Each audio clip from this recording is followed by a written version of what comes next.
So I think I want to talk about the why, right? We talked about the what, right? The fasting. You're doing 5-day fast, which I do also want to come back to and really explain how to properly prepare now that you know what you know.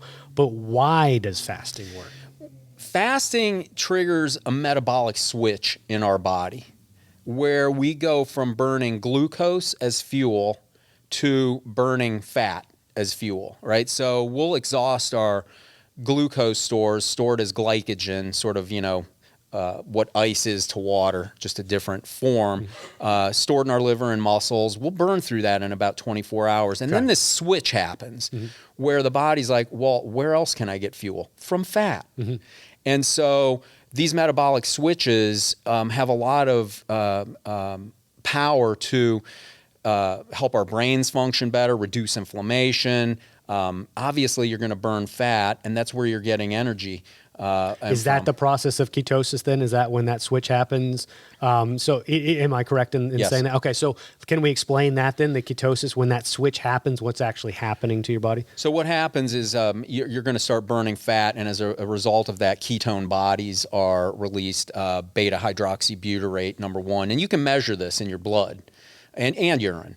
And then that's when you know. But you got to go at least 24 hours till you get into good ketosis. Now, the last fast I did, and I measure this while I'm fasting, it can fluctuate. But like on day 1, day 2, it was fairly still low ketones, maybe 1-2 millimolars.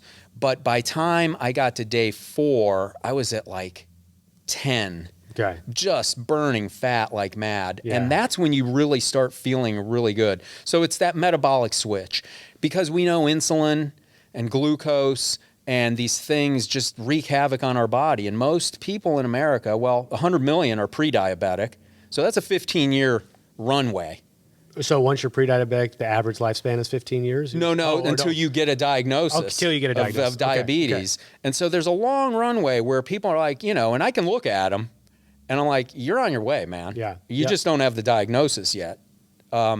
And so we know that rampant glucose creates inflammation, causes damage to micro blood vessels, like in the kidney. That's why people get kidney disease, damage to blood vessels in the eyes. I mean, there's just a lot of bad things that are going on.